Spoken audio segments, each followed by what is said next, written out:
হাদিয়া নিয়ে হাজির হয়ে গেল। ও তাকাইয়া তাকাইয়া চোখের পানি ফেলি, সবাই হাদিয়া নেওয়ার লাইনে দাঁড়ায় গেছে, ও হাদিয়ার দিকে তাকায় না। ও আফসোস করে, আমি এতদিন কারে মালিক মনে করছি, আসল মালিকের তুমি এখনো পাই নাই। এরে বান্দা, দুনিয়া দুনিয়া দুনিয়া কইরা মনে করছো গাড়ি বাড়ি তোমার আসল। আবু লাহাব বলে, সম্পদ আমারে বাঁচায় রাখবে। তাব্বাত ইয়াদা আবি লাহাবি ওয়া তাব, মা আগনা আনহু মালুহু ওয়া মা কাসাব, সায়াসলা নারান যাতা লাহাব। ওরে আল্লাহর বান্দারা, দুনিয়াওয়ালারা মনে করে দুনিয়া আমাদের আসল। আল্লাহর নবী বলেন, আল্লাহর কাছে দুনিয়াটার দাম একটা মশার ডানার পরিমাণও নাই। এই দুনিয়ার কোনো মূল্য নাই। স্বপ্নের মতো দুনিয়া, বিউটি পার্লারের মতো দুনিয়া। একজনে স্বপ্ন দেখে, আমি বিলকিসের সিংহাসনে ঘুরতেছি, মখমলের চাদরে আরামে সিংহাসনে বসে আছি, হরেক রকম স্বর্ণের প্লেটে নাস্তা। ঘুম থেকে উঠে দেখে ভাঙ্গা ঘরের বালিশে শুয়ে রইছে। স্বপ্ন মুহূর্তে শেষ হয়ে গেল। দুনিয়াটা এমন স্বপ্নের মতো, চক্ষু যেদিন বন্ধ হয়ে যাবে সব দেখবা অন্ধকার, কেউ তোমার পাশে নেই। আজ আমি বলি আমার মোবাইল, আমার ঘড়ি, কিন্তু আমার দমটা চলে গেলে ঘড়িটা আর একজনে হাতে দিয়ে বলবে এটা হাফিজুর রহমানের, এটা আমার। আমার মোবাইলে একজনের টেলিফোন করবে, রিসিভ কইরা বলবে হাফিজ ভাই, বলবে না এই কে তুমি, হাফিজ ভাই কে চাও? হাফিজ ভাইয়ের মোবাইল কানে, এটা আমার মোবাইল, এটা রং নাম্বার, হাফিজের নাম্বার না। শেষ, আমার মালিকানা শেষ। চিন্তা করে করে দেখলাম যে যেই কবরে আমি থাকবো ওইটাও আমার না। আজ আমি বলছি, আমার ছেলে, আমার মেয়ে, আমার বাড়ি, আমার টাকা, আমার গাড়ি, কেউ না আমার, আমিও আমার না, খালি পড়ে থাকবো।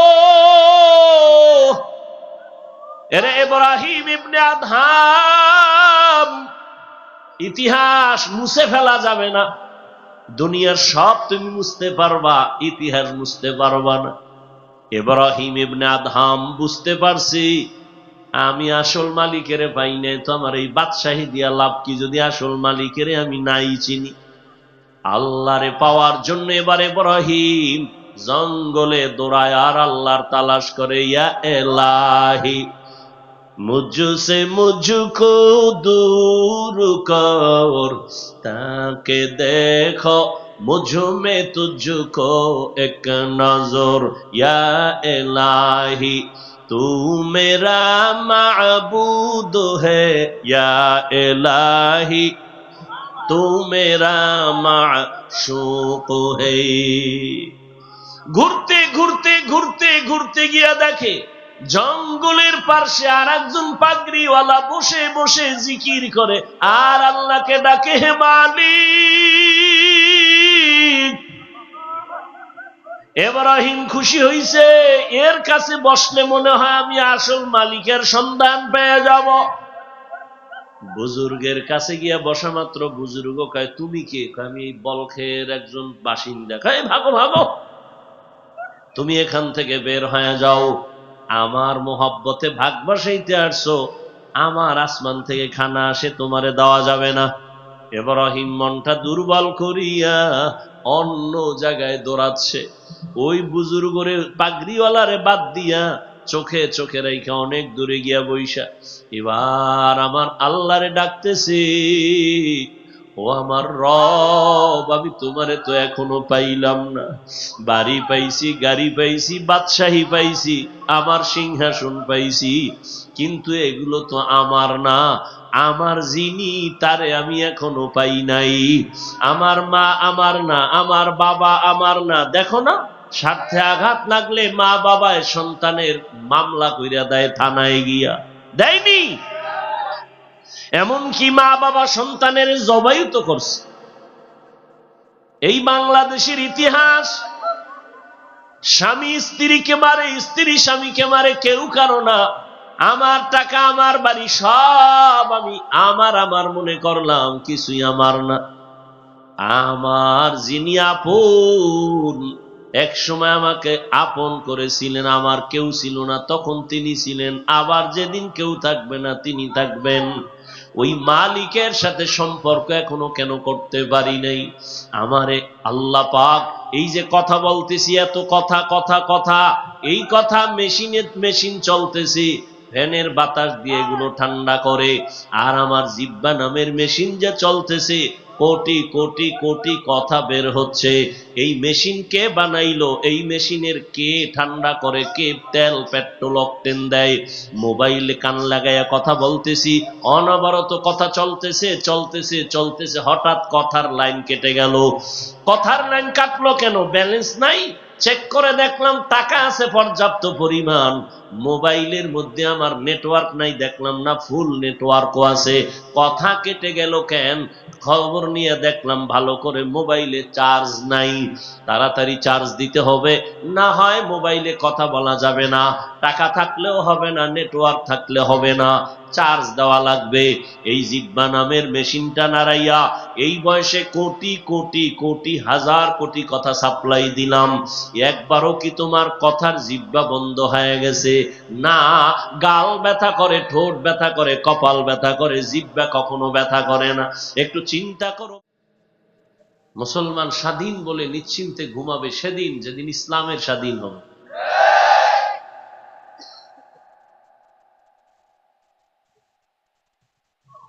আল্লাহ হেদায়াত দান করেন। আপনারা খবর জানেন না, ভিতরের অবস্থা অনেক খারাপ, অনেক। শিক্ষানীতি নিয়ে এখনো মানববন্ধন চলতেছে ভিতরে ভেতরে আমাদের ওলামায়ে কেরাম। ওরা কঠিন এক হালাত। তাহলে দোষ কাকে দিবেন? শিয়ালের হাতে মুরগি দিয়া যদি বলেন 3 দিনের আমানত, শিয়াল বলবে মাপ চাই, দোয়াও চাই। আমানত দিছো ঠিক, কিন্তু রক্ষা করা সম্ভব না। জিন্দা কেন, মরাও পাবা না। তো শিয়ালের হাতে মুরগি দিলে যা হবে, ধর্মের চাবি সুদখোর ঘুষখোরের হাতে দিলে তো তাই হবে। এই ধর্মের চাবি হারামখোরের হাতে দিছে কে? জিবরাইল। কারা দিছে? খুব গর্বের সাথে বলতেছেন আমরা, না? মরাটারে মারো কেন? কয় লড়ে কেন? আল্লাহ হেদায়াত দান করুন।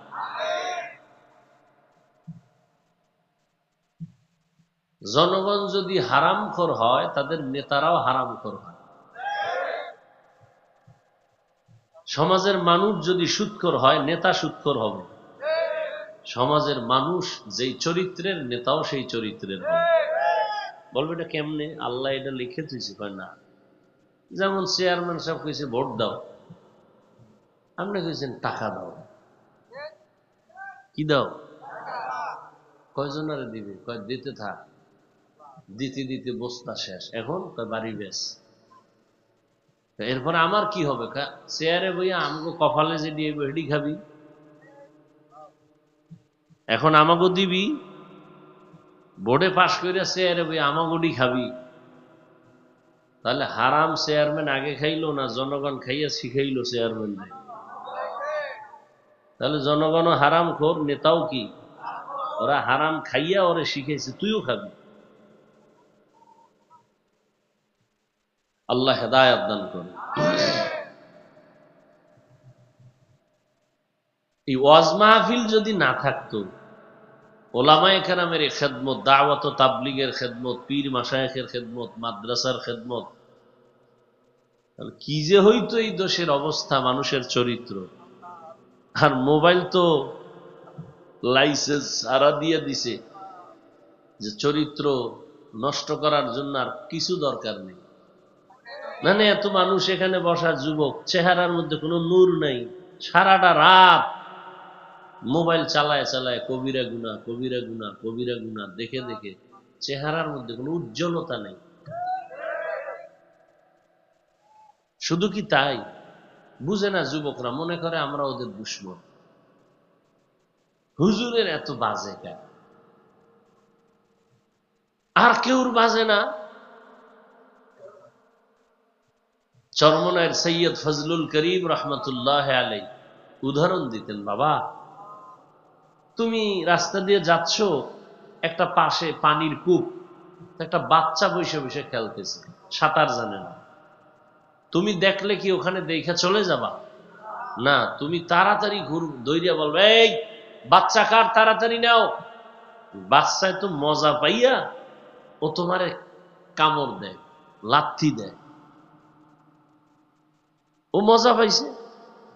এরপরও কি আপনি ফেলে যাবেন? আপনি বলবেন তুই মজা পাইছো যা, কিন্তু এর বিপদ, মজার পরে কি আছে? সাজা। যদি পড়ে যাও তাহলে আর বাঁচার উপায় আছে? তোরে এই জন্য আমি, যত তুই আমাকে আঘাত করো, তোকে এই কূপের পাশে রেখে আমি যাব।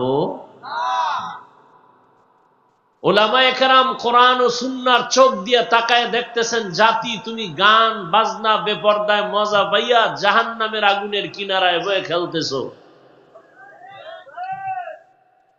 আল্লাহর ভয় যাদের অন্তরে আছে, ওলামায়ে কেরাম পায় ধরে ধরে বুঝায়, আসো ওই পথ ছেড়ে দিনের পথে আসো, ওই গুনাহের পথে যাও না। তুমি তো মজা পায় গালি দাও, হুজুর খারাপ, হুজুর খারাপ। তুমি তো জানো না, যদি জাহান্নামী অবস্থায়, গুনাহ অবস্থায় আজরাইল এসে রুহুটা ধরে টান দেয়, তত জীবন শেষ, আর জাহান্নাম থেকে বাঁচার উপায় নেই। এই জন্য আলেম ওলামারা নিজের খাওয়া খাইয়া কষ্ট করে মানুষের পায়ে ধরে ধরে দাওয়াত দেয়। সরকার কোটি কোটি টাকা ব্যয় করে স্কুল কলেজে লেখাপড়া শিখাইয়া র্যাব, আর্মি, পুলিশ, বিডিআর বানাইয়া অস্ত্র হাতে দিয়ে দিছে, দেশ রক্ষা করো, সন্ত্রাসী বন্ধ করো, দুর্নীতি দমন করো। এরপরও কামিয়াব হতে পারছে পুরা? আর এই দেশের হাজারো জাহান্নামের পথিকদেরকে আলেম ওলামারা পায়ে ধরে ধরে বুঝাইয়া বুঝাইয়া মাদ্রাসা, দেওবন্দি, তাবলিগ, পীর মাশায়েখ, বক্তা, এভাবে বুঝায় বুঝায় বহু সন্ত্রাসী নামাজি হয়ে গেছে। কি ঢাকা কলেজে যা, ঢাকা কলেজে গিয়া দেখ, ঢাকা কলেজের ছাত্র মাথায় পাগড়ি, অনেক বড় দাড়ি, বড় জামা, পেছন থেকে তাকাইলে মনে হয় যেন মসজিদের কোনো খতিব।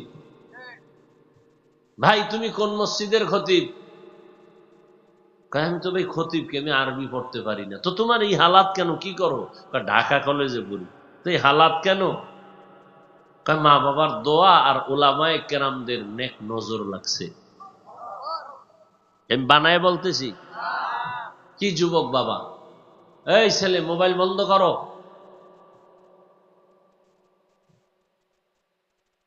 গজব, কি বলবো, একটা বয়ান নাই এর বিরুদ্ধে বলি। হুদে এটা আকাম করতেছো না, মোবাইলটা হাতে লয়ে, এটা কাম, এটা একটা আকাম। দুনিয়াতে যদি কোনো আকাম থাকে, এটা হলো বড় আকাম। এত সুন্দর একটা প্যান্ডেল, বেহেশতের বাগান, যেখানে বসলেই গুনাহ মাফ। হ্যাঁ, তুমি মোবাইলটা নিয়ে আইছো কেন? ঈশ্বরের দেওয়ার লেগিয়া, যে মোনাজাতের পরে ও নিয়ে বেঁচে, এরপরে 2 দিনের বাজার হবে, রেডি থাক। তুমি কি জন্য মোবাইল হাতে নিছো? একটা যৌক্তিক কোনো জবাব আমাকে দিতে পারবা? তুমি যদি বলো রেকর্ড করব, কেন মিডিয়াওয়ালারা করে, তোমার এটা চোখে বাজে না? তোমারটা তো স্পষ্ট হবে না, ভেজাল হবে, আর ওদেরটা তো নিখুঁত, পিওর। তুমি সকালবেলা ডাউনলোড করে নিলেই তো হবে। এই বুদ্ধি যদি না থাকে, কচু গাছ খুঁজ। যে এইরকম নির্বোধ কেন আল্লাহ তোরে বানাইনি, যে এতটুকু বুদ্ধি তোর নাই। বাচ্চার হাতে মোবাইল, কেমন মা বাবা! ছুরি দিয়া গলা কাটা, এটা যেমন, এর থেকে আরো মারাত্মক এই মোবাইল হাতে দেওয়া। বাসায় গিয়া গুগলে সার্চ দিবি, আজকে যুবকদেরকে বলছি, দেখবি টাচ মোবাইল কি কি ক্ষতি হয় অঙ্গ প্রত্যঙ্গের, লিখে সার্চ দিবি। এই মোবাইলের কারণে কিডনি ড্যামেজ, হার্ট দুর্বল, মেধা দুর্বল, চরিত্র তো নাই, লেখাপড়াও, চোখের পাওয়ার নাই, কানের পাওয়ার নাই, মাথা ব্যথা আগের থেকে বাড়ছে, বুকে ব্যথা বাড়ছে, ভয় লাগে তুই যতই সুস্থ থাক কোন সময় স্টপ করো।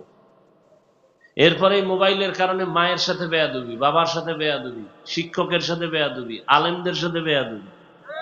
এই মোবাইল ঠিক রাখতে গিয়া মায়ের টাকা চুরি করছো, বাবার টাকা চুরি করছো, মা বাবায় না দিলে বন্ধুর পকেট মারছো, এর না দিলে এবার নিয়ত করছো যে দোকানে চুরি করবি। এই এক মোবাইলের কারণে তোর জীবন শেষ, যৌবন শেষ, লেখাপড়া শেষ, চরিত্র শেষ। আল্লাহ না করুন তুই এখন মইরে গেলে তোর মা বাপ মনে মনে খুশি হবে। তোর চরিত্রের কারণে মা বাবা মুখ দেখাইতে পারে না লজ্জা। তুই যদি মরো তাহলে তোর মা বাপ মনে মনে খুশি হবে যে একটা বিপদ গেছি গা। তাহলে এই জীবনে কামাই করলি বরদোয়া, একটা মানুষ তুমি, আফসুস। অথচ কত যুবক দেখলে মনে হয় আমার রুমাল দিয়া পা মোছায় দেই, সালাম না দিয়ে কথা বলে না, চোখ উঁচু করে কথা বলে না, আজান হলেই মসজিদে হাজির, জীবনে মাদ্রাসায় পড়ে নাই। তোমার মতোই তো যুবক, স্কুলে পড়ে, কলেজে পড়ে, 5 বেলার নামাজ ঠিক মতো পড়ে, তুমি পারো না কেন? তোমার মতো যুবক জেনারেল লাইনে জীবনে মাদ্রাসায় যায় না, আলিফ বাতা শিখে নাই, ওই রাস্তায় গাড়ি চালায়, নামাজ পড়ে। RAB, army, police, BDR, doctor, professor, engineer, সাংবাদিক, সাহিত্যিক, এমপি, মন্ত্রী, ওসি, ডিসি, এসপি, জেনারেল লাইনে 5 ওয়াক্ত নামাজ পড়ে নাই। তোমার বিবেককে প্রশ্ন করো, তুমি পারো না কেন? তোমার কপালে কার অভিশাপ লাগছে বলো তো? কার বরদোয়া লাগাইছো কপালে যে তোমার মতোই যুবক স্কুল কলেজে পড়ে, নামাজ পড়ে, তুমি পারো না কেন? নদীর মধ্যে মাছ ধরে, নামাজ পড়ে, তুমি পারো না কেন? কৃষি কাজ করে, রড ফ্যাক্টরিতে যাও, তুমি একটু কষ্ট পারলি, রোজা রাখা যাবে না, অনেক কষ্ট। সিমেন্ট ফ্যাক্টরিতে কষ্ট করে, পৃথিবীর চূড়ান্ত কষ্ট, রড ফ্যাক্টরিতে গিয়া দেখো শ্রমিক ওখানে কষ্ট করে রোজা ভাঙে না, যাও খবর লো। আর তুমি ফতুয়া খুঁজো রোজা ভাঙ্গা।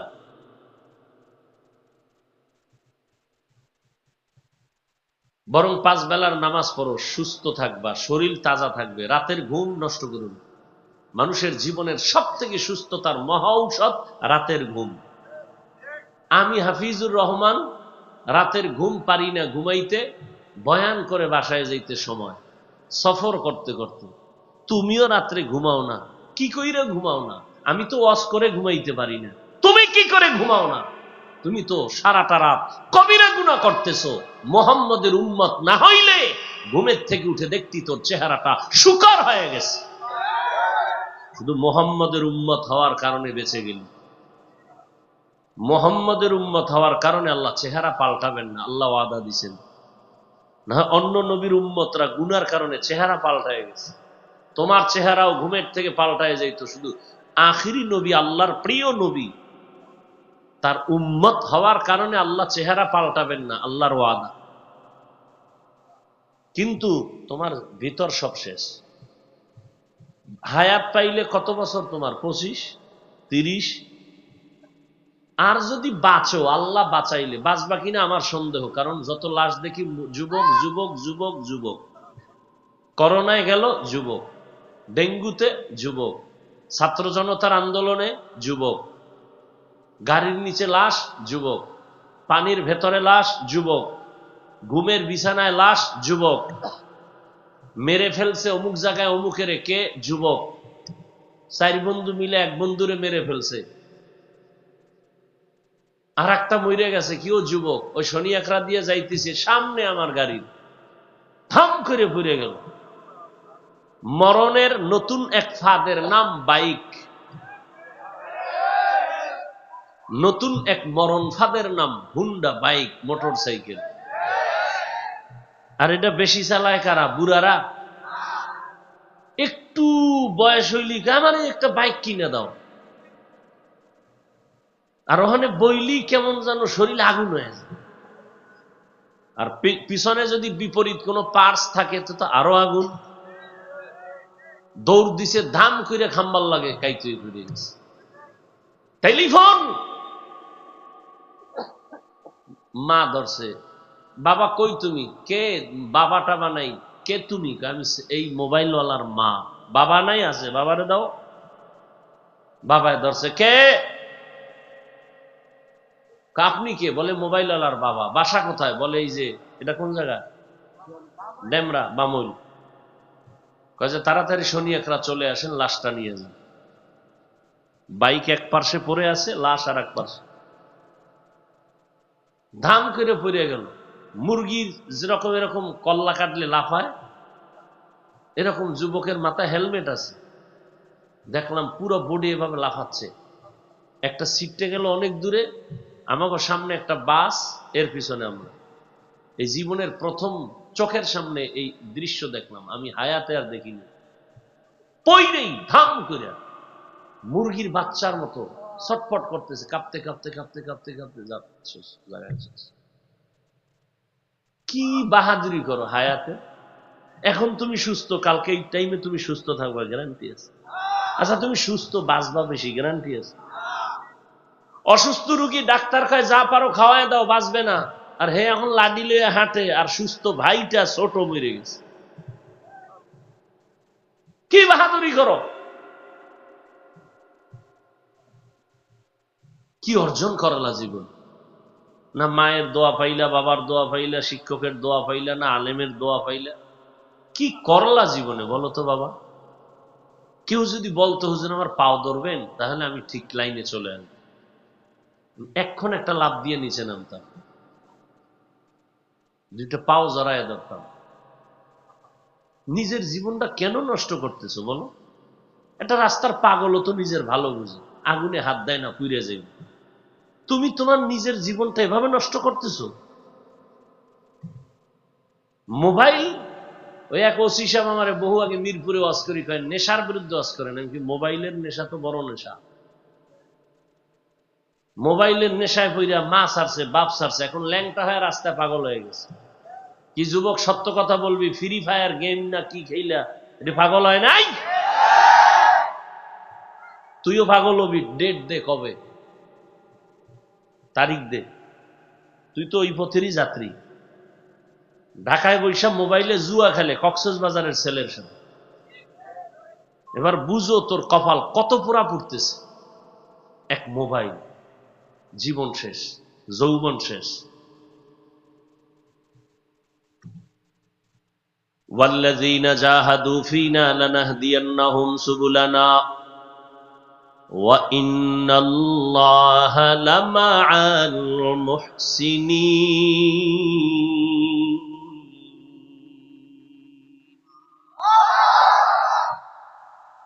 আল্লাহ তাআলা বলেন, যারা চেষ্টা করবে আমাকে পাওয়ার জন্য, আমি আল্লাহ একটা রাস্তা না, আমাকে পাওয়ার মতো বহু রাস্তা আমি বান্দার সামনে ওপেন করে দিব। যারা চেষ্টা করো, তুমি তো চেষ্টাই করো না। চেষ্টা যারা করবে আল্লাহকে পাওয়ার জন্য, দুনিয়ায় কে পাঠাইছেন? এই ঘুমের মধ্যে তো মরে গেছো না? ঘুমের মানুষ কি দোয়াই তো পরে মরা। আল্লাহুম্মা বিসমিকা আমুতু, ও আল্লাহ তোমার নামে মরতেছি, মরে গেলাম। দোয়াই তো মরা, তোমার নামে মরে গেলাম। এমন মরা মরছে, ও চোর ঘরে ঢুকছে টের পায় নাই, স্ত্রীর কানের অলংকার চোরে খুইলা নিয়ে যাইতেছে, স্ত্রীরও খবর নাই। এমন মরা মরছে।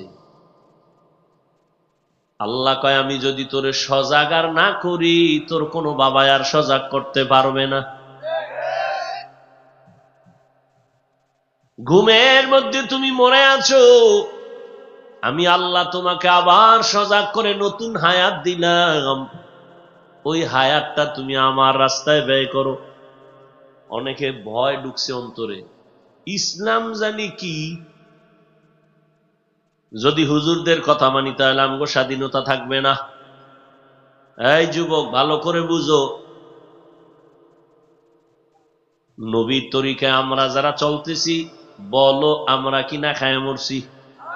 তুমিও 3 বেলা খাও, আমরাও 3 বেলা খাই। তুমিও রাতে ঘুমাও, আমরাও রাতে ঘুমাই। তুমিও দিবিদার যাও, আমিও যাই। তুমিও বিবাহ শাদী করবা, আমিও করব। তোমার সন্তান আছে, আমারও আছে। তুমি চাকরি করো, আমরাও করি। তুমি ব্যবসা করো, আমরাও করি। কই, আমরা তো এক বিন্দু পিছনে নাই, বরং তোমার থেকে সম্মানও আছে, ইজ্জতও আছে, শান্তিও আছে। তোমার কিছু নেই। তোমার কেউ জিগায় না, বরং তোমার থেকে সবাই দূরে থাকে। তুমি এক ভয়ঙ্কর বেয়াদব। দেখছেননি কারবার? সন্তান মা বাবারে ভয় করত, এমন অবস্থা দুনিয়ার এখন হইছে, প্রত্যেক মা বাবা সন্তানের ভয় পায়, কখন জানি মারে। যেই ছাত্রগুলো শিক্ষকের ভয় পাইতো,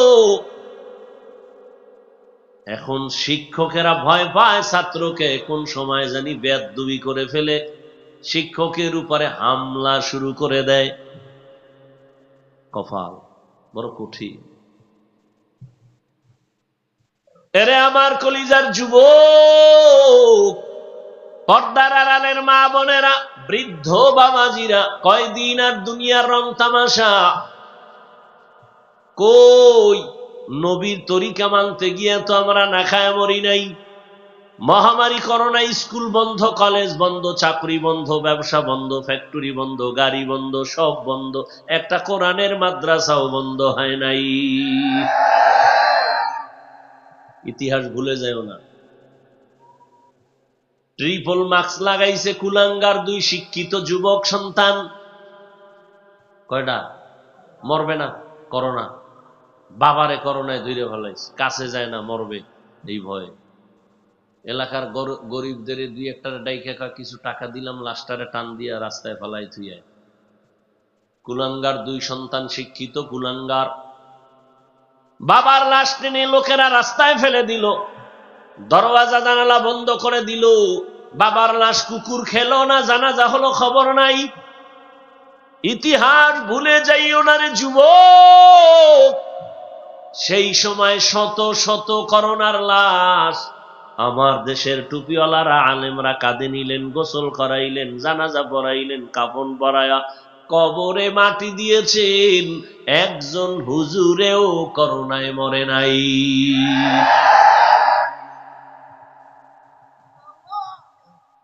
এই জন্যই তো আমি বাংলাদেশে চিৎকার দিয়ে বলি, কে শুনে আমার চিৎকার?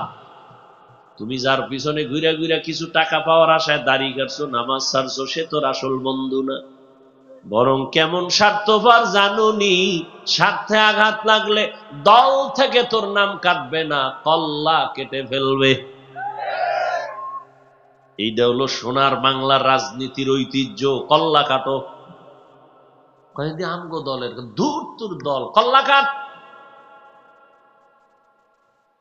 বানায় বলতেছি। এরে আল্লাহর বান্দা, কয় টাকা পাওয়ার আশায় কার পিছনে ঘুরে নামাজ ছাড়ছো? কে সে তোমার? 1 সপ্তাহ বিছনায় ঘুরে থাক, টেলিফোন বন্ধ। কার পিছে ঘুরো? ধান্দাবাজ আর চান্দাবাজ। একমাত্র তোদের কলিজার বন্ধু, নিরেট নির্ভেজাল নিঃস্বার্থ ওলামায়ে কেরাম। তুমি যার পিছনে ঘুরে চান্দাবাজ আর ধান্দাবাজ, এই জাতিকে নিয়ে শুধু আলেমরা ভাবে আর কেউ ভাবে না। যুবকরা কথাগুলো খুব খেয়াল করে শুনিও। তুমি বাতাসে উড়াই দিও না। এক একটা কথা আমার রেকর্ড হচ্ছে, তুমি বাতাসে উড়াই দিও না। আলেমরা এই জাতিকে নিয়ে যেই পরিমাণ ভাবে, কেউ ভাবে না। তুমি বলবা তো গবেষকরা কি করে? এরা দল নিয়ে ভাবে, চেয়ার নিয়ে ভাবে, ক্ষমতা নিয়ে ভাবে, জাতি নিয়ে ভাবে না। তুমি তারে হ্যাঁ স্যার সেলিউট, টাকা দিবে, খালাস। স্বার্থে আঘাত লাগবে, কল্লা ফালাও।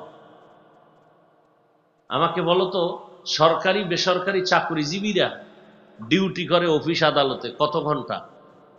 নিয়ম কি? কয় ঘন্টা? 8 ঘন্টা। বেতন কত?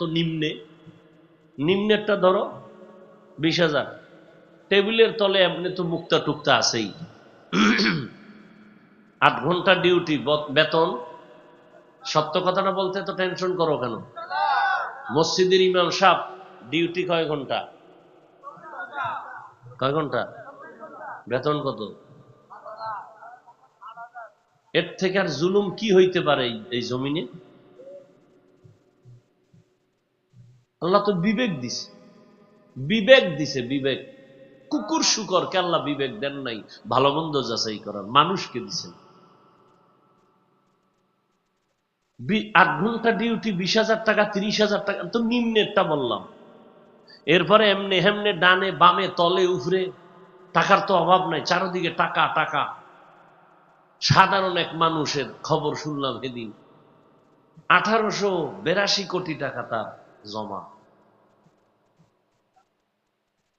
সাধারণ মানুষ। আমি চিন্তা করলাম, বাংলাদেশ গরিব কয় কোন চোরে? এই টাকাগুলো যদি ঠিক মতো ব্যবহার করত, এ দেশ তো স্বর্ণ দিয়ে বাধাই করা যায়। সোনার বাংলা যে কয়, আসলেই সোনার বাংলা হইতো দুর্নীতি না থাকলে।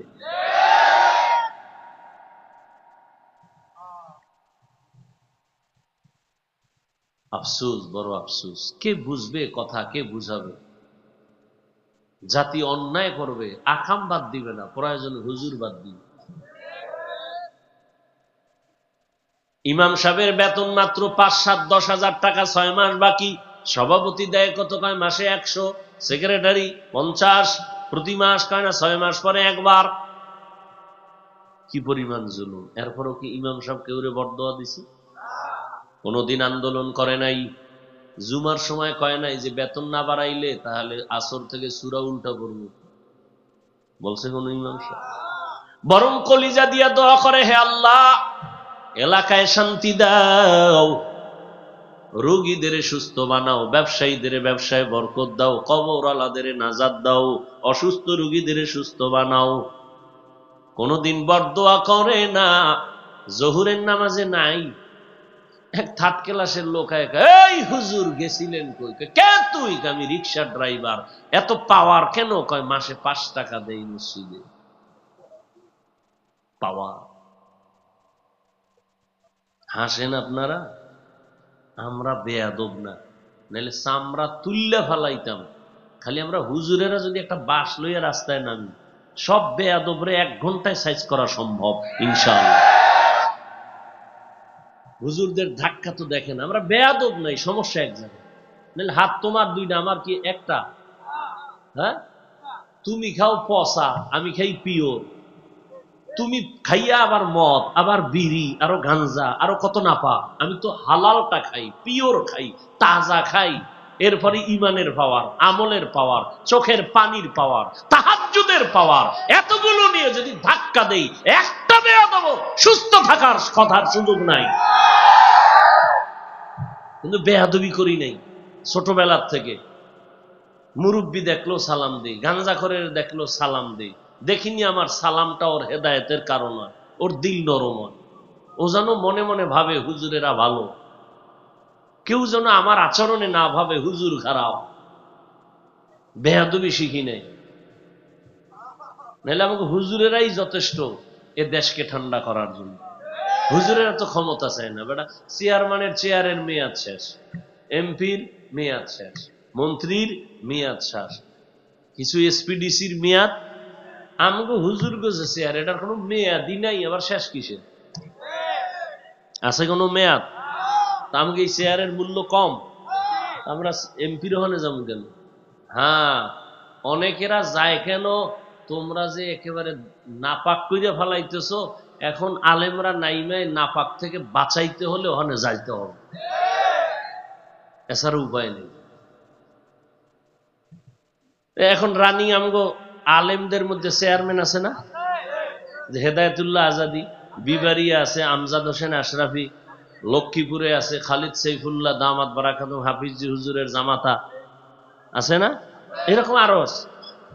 সাইকেলে বুড়া মানুষ, খালিদ সৈফুল্লাহ সাহেব, বুড়া, কত বুড়া, সাইকেল চালায়, সাইকেল পিছে লইছে চাউলের বস্তা, জনগণের বরাদ্দ করা চাউল, হে লয়ে গেছে এই জনগণ গরিবের বাড়ি যায় মাইপা জাড্ডাহের দিয়েছে। এই জন্য আমি বলি, আলেমরা জনগণের দায়িত্ব নিলে কিছু হোক না হোক দুর্নীতি হবে না, চুরি হবে না।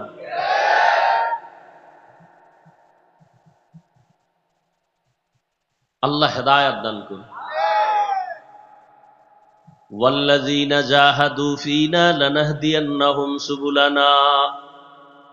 বয়ান চলতেছে, তাবলীগওয়ালাদের বয়ান, পীর মাশায়েখের বয়ান। কি লাভ হবে যদি আল্লাহর ভয় অন্তরে না আসে? আমার একদিন মরণ হবে, বাঁশবাগানে আমার কবর হবে। আজ আমার ডানে বামে সামনে পেছনে ভক্তের অভাব নাই, কিন্তু আমি চোখ বন্ধ করে চিন্তা করে দেখলাম এই বয়সে আমার আপনজনেরা সব আমার দুশ্মন। আজরাইল আসলে আমার জামা গেঞ্জি, আমার রক্তের কলিজার টুকরা যারা, এরা বেলেট দিয়া কেটে কেটে রেখে দিয়া বলবে তাড়াতাড়ি ঘর থেকে নামা। দেখছেন নি কারবার, কার জন্য কি করেন? দম নাই, বলবে নামাও ঘর থেকে। এই রাতটা থাক না, কয় না হবে না। বারিন্দায় ওগলা ফেসায়, পলিথিন দিয়া ফেসায়, বারিন্দায় ফালা, ভেতর দিয়া দরজা লাগা। এরপরে লোকজন কাইলাইলে কাইল জানাজা হবে, ঘরে লাশ রাখা যাবে না। বাড়ি কইরে দিছে এই লাশ, তুমি এখন এর বাড়ির দা নামানের লেগে ভাবো, আরে নামাও। কে আমার? কেউ তো আমার আপন না। একবারও যদি চিন্তা করতেন, এই চিন্তায় ঢুকছিলেন ইব্রাহিম ইবনে আদহাম, বলখের রাজত্ব পাইয়া পেরেশান। আমার অর্ডারে বলখের মানুষ উঠে আর বসে, এত পাওয়ার। কিন্তু এই সূর্য যে উঠে আর নামে, এটা তো আমার ইশারায় চলে না। এটার পেছনে কে পাওয়ারওয়ালা? এরে তো আমি এখনো চিনি নাই। এরে এখন আমার চিনার বড় দরকারি। সূর্যটা কার কথায় নামে আর উড়ে? এরে খুঁজতে গিয়া কয় বাদশাহীর গুল্লি মারি। রাজকীয় পোশাক শরীর থেকে খুলিয়া সালার চট লাগাইছে, সালার চট পইরা বলখের বাদশাহ ইব্রাহিম, সূর্যের মালিক কে, চন্দ্রের মালিক কে, তারে তালাশ করার জন্য বের হয়ে সাগরের পারে দৌড়ায়, জঙ্গলে দৌড়ায়, আর খুঁজে আমার মালিক, আমার মালিকের এখন আমি পাই নাই। ইব্রাহিম নবীর ঘটনা কোরআনে আছে। ইব্রাহিম নবীর তো কেউ দাওয়াত দেয় নাই আল্লাহকে। বেঈমানের ঘরে জন্ম আসছে আজর, হিন্দুর ছেলে। ওই আজরের ঘরে আইসা ইব্রাহিম একা একা আমার আল্লাহরে তালাশ করে। মনে মনে কয় এই সূর্য বোধহয় আমার খোদা, আমার রব। দেখে না সন্ধ্যাবেলা সূর্য নাই, কয় যার নাই সে কোনো দিন আমার রব হতে পারে না। রাতে চাঁদের আলোর দিকে তাকায়, বলে এই চাঁদ আমার রব। দেখে না এটাও ভোর রাত্রে নাই, কয় এটা আমার রব না। খুঁজা খুঁজা খুঁজা খুঁজা কয় না, এই চাঁদের যে চালায়, সূর্যের যে চালায়, তিনি আমার আসল মালিক। গার্মেন্টসে চাকরি করে, ম্যানেজার দেখে, ডেইলি ম্যানেজার, বেতন দেয় বেতন দেয়, মনে করছে এই মালিক। গার্মেন্টসের ম্যানেজার মালিক না। একদিন ঘোষণা হয়ে গেল মালিক আসবে, গার্মেন্টসের মালিক তোমাদের সামনে আসবে, ঈদের পুনর্মিলনী দিবে, সবাই আসবা, তোমাদের হাদিয়া দিবে লঙ্গি কাপড়। যে মনে করছিল ম্যানেজার আমার মালিক, ওর পাগল হয়ে গেছে অন্তর। আসল মালিক তো আমি বুঝছিলামই নি, আসলে না। কে সে মালিক? তারে দেখবো। আমার হাদিয়া লাগবে না, আমি আসল মালিকের একটা নজর দেখে যাও।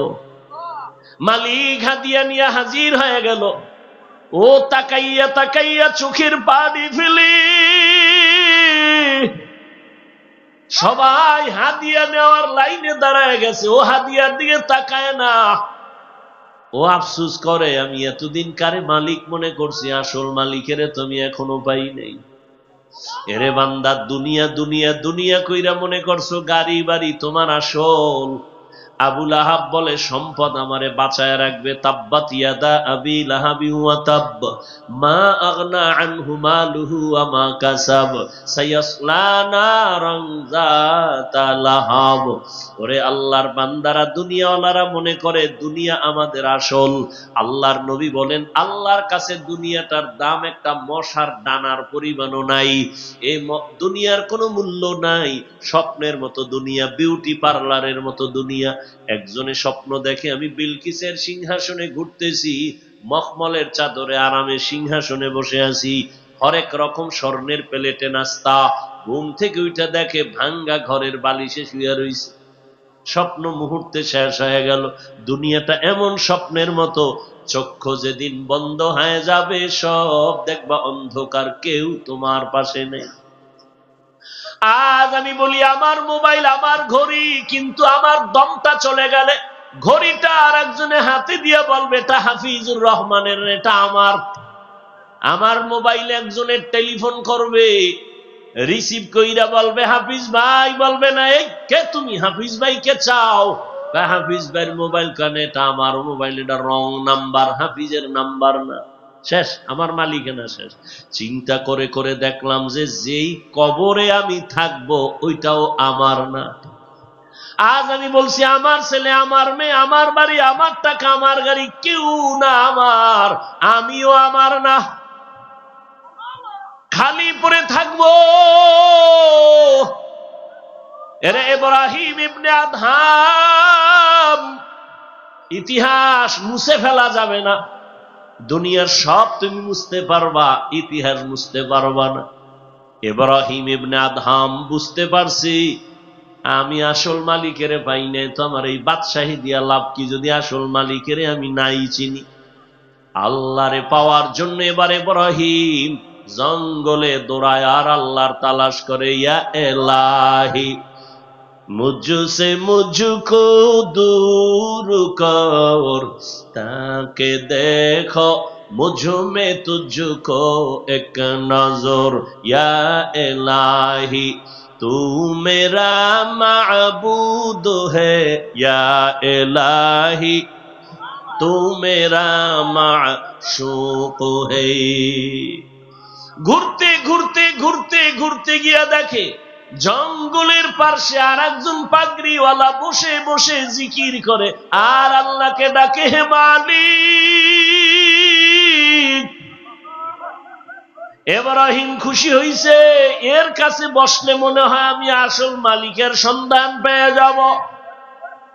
বুজুর্গের কাছে গিয়া বসা মাত্র বুজুর্গ কয় তুমি কে? আমি এই বলখের একজন বাসিন্দা। কয় ভাগো ভাগো, তুমি এখান থেকে বের হয়ে যাও, আমার মোহাব্বতে ভাগ বসাইতে আসছো, আমার আসমান থেকে খানা আসে, তোমারে দেওয়া যাবে না।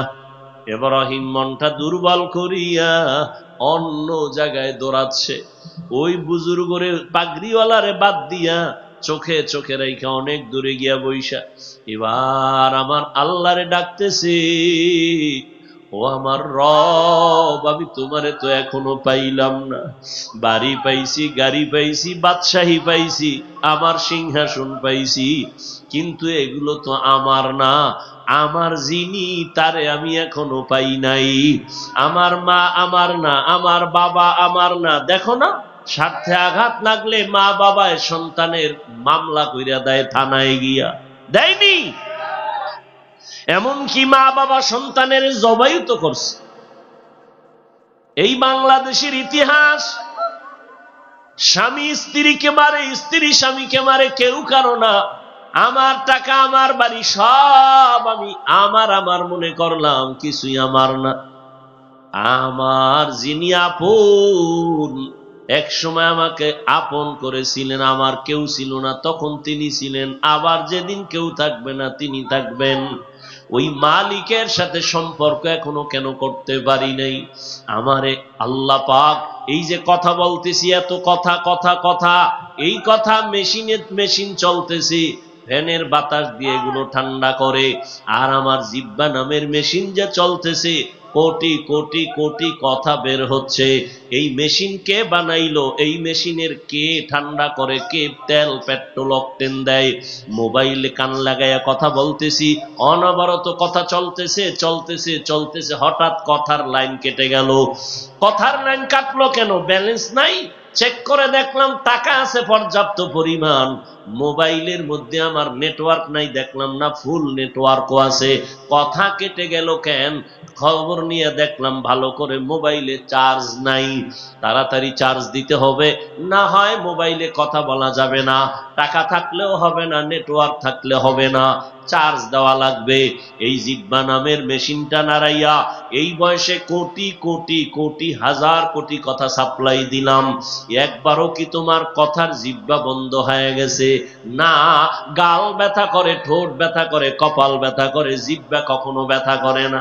একটু চিন্তা করো মানুষ।